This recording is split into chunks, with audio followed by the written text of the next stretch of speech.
जय श्री कृष्ण मित्रों, मैं प्रियंका स्वागत करती हूँ आपका जीवन और आध्यात्म में। कैसे हैं आप सब?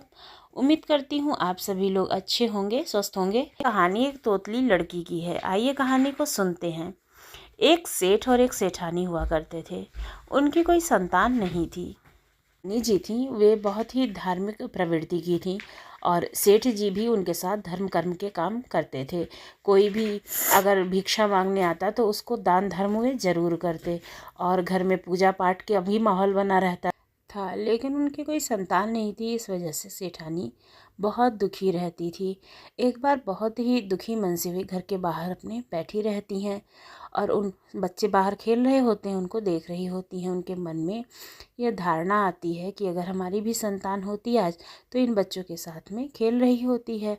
तभी वहाँ से कुछ औरतें जाती हुई दिखाई देती हैं और फिर सेठानी से पूछने लगती हैं कि क्या हुआ आपको। तो सेठानी कहती है कि कुछ भी नहीं हुआ है।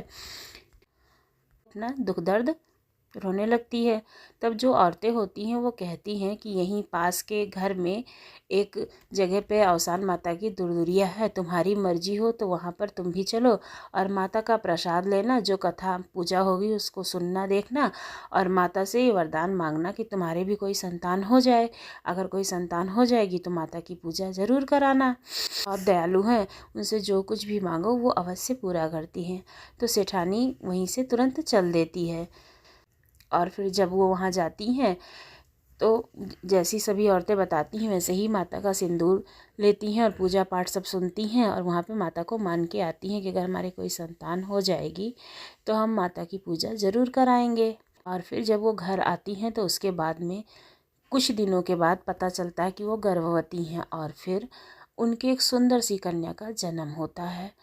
जब कन्या का जन्म होता है तो सेठ सेठानी बहुत खुश हो जाते हैं और उसको बहुत ही मान सम्मान से बहुत ही अच्छे से पालने पोसने लगते हैं। लेकिन जब धीरे धीरे कन्या बड़ी होने लगती है तो पता चलता है कि कन्या जो है वो तोतली है। क्योंकि छोटे बच्चे तो थोड़ा सा तोतलाते ही हैं तो उतना उनको समझ में नहीं आता। लेकिन जब वो बड़ी होने लगती है और उसकी वही आवाज़ रहती है और तमाम वैद्य वगैरह को दिखाते हैं तो पता चलता है कि वो तोतली है। जिसकी वजह से सेठ सेठानी बहुत दुखी रहने लगते हैं कि कहीं ऐसा ना हो कि इसको सब लोग जैसे चिढ़ाएंगे तो इसको बुरा लगेगा। यही सब सोच के वो दुखी होने लगते हैं। भी अपनी कन्या के साथ में वो बहुत खुश होते हैं और उनके साथ अच्छा व्यवहार करते हैं। लेकिन भगवान की अब मर्जी के आगे किसका क्या चलता है। सेठानी की मृत्यु हो जाती है। अब जो कन्या थी वो सिर्फ 5 वर्ष की थी।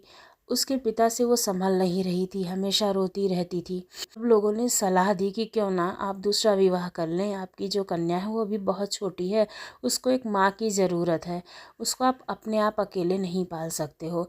जब सब लोगों ने ज़ोर दबाव दिया, घर परिवार ने भी, नाते रिश्तेदार ने भी, तो फिर सेठ जी ने दूसरा विवाह कर लिया। सेठ की दूसरी पत्नी आ गई। वो सेठ के सामने तो उसकी कन्या को कुछ भी नहीं कहती थी, लेकिन जब सेठ बाहर चले जाते थे तो उसके साथ बड़ा ही दुर्व्यवहार करती थी। हमेशा उसको मारती पीटती और घर के सारे काम कराती। जब सेठ को पता चलता तो वो उसको डांटते कि तुम हमारी मतलब लड़की के साथ इस तरह का व्यवहार क्यों कर रही हो। क्योंकि उनको वो बुरा लगता था। अपनी वो कन्या को जान से ज़्यादा प्यार करते थे क्योंकि बहुत ही मतलब तरसने पे बहुत ही दुखों के बाद उनको वो कन्या मिली थी। धीरे समय बीतता जाता है, कन्या बड़ी हो जाती है तो जो नई सेठानी आई होती हैं उनको लगता है कि कितनी जल्दी इसका विवाह करके जहाँ तहाँ भेज दिया जाए, नहीं तो सेठ जी इसको ही ज़्यादा लाड प्यार करते हैं और जो हमारी संतानें हैं उनको उतना नहीं प्यार करते हैं, कहीं इसी को सब चीज़ दे ना दें। हाँ भी विवाह की बात चलती, वहाँ उसके तोतलेपन की वजह से विवाह में अड़चन आ जाती और विवाह तय नहीं होता था। जिसकी वजह से सेठानी को बहुत चिंता होने लगी थी कि कहीं इस लड़की का विवाह ना हो और इसको सेठ जी यहीं घर पर रख ना लें। सेठ जी के यहाँ एक लड़का काम करने आता था। उसको वो कन्या बहुत पसंद थी क्योंकि उसने उसके तोतलेपन को नहीं देखा था। वो बहुत ही गुणी ढंगी व्यवहार कुशल थी ना, उसकी वजह से वो उसको बहुत पसंद करने लगा था। सिर्फ वो माँ बेटे थे तो उसने जाके अपनी माँ से उस कन्या से विवाह करने की बात कही और फिर सेठ जी से भी कहा। सेठ जी विवाह के लिए तैयार हो गए क्योंकि वो जो लड़का था वो बहुत ही अच्छा था, नेक दिल का था और काम बहुत अच्छे से करता था। तो उस कन्या का विवाह हो गया और विवाह होने के पश्चात वो अपनी ससुराल गई। अब उसकी जो सास थी वो हमेशा उसको तोतली तोतली कहकर बुलाती और उसको बहुत सारे ताने देती कि हमारे लड़के को पता नहीं कहाँ से फंसा लिया था, जो ये तोतली हमारे मत्थे मढ़ गई। उसको कोई फ़र्क नहीं पड़ता, वो अपनी सास की खूब सेवा सहाय करती, खूब खातिरदारी करती। सास भी उसे मानने लगी। लेकिन ये ने सेठ जी का काम विवाह के पश्चात छोड़ दिया था, क्योंकि वो अपनी ससुराल में काम नहीं करना चाहता था।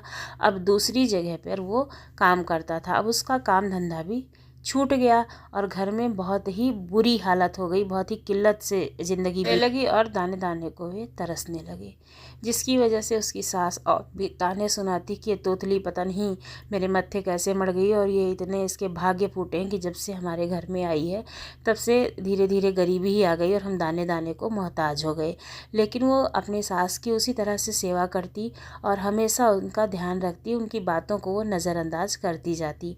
क्या होता है कि उसी नगर के राजा के यहाँ ढिंढोरा पिटाया जाता है कि जो भी उसकी लड़की को हंसा देगा उसको राजा बहुत सारा धन देगा और उसकी जो भी इच्छा होगी उसको पूरी करेगा। यह सुनकर तोतली उस राजा के महल में जाती है और पूछती है कि आपकी पुत्री को क्या हुआ था। तो राजा जो होते हैं वो बताते हैं कि इसका एक बहुत ही पसंदीदा खिलौना था जो हमारी दासी से टूट गया और तब से ये बड़ी ही शांत रहती है, कुछ भी बोल नहीं रही है।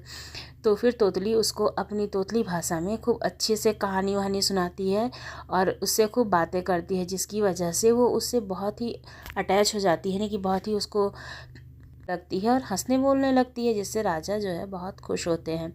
फिर वो जो तोतली लड़की होती है उससे पूछते हैं कि तुम्हें क्या चाहिए, तो बोलती है कि राजा साहब मुझे कुछ भी नहीं चाहिए, बस कोई ऐसा काम दिला दे जिससे हमारा घर परिवार चल सके और हम लोग बहुत ही गरीब हो गए हैं, खाने पीने की हमारे घर में मोहताजी है।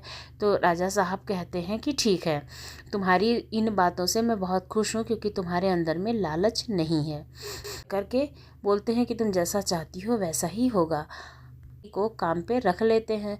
लेकिन जब वो वहाँ से जाने लगती है तो राजकुमारी बहुत हो जाती है और वहीं पर उसको रहने के लिए कहती है।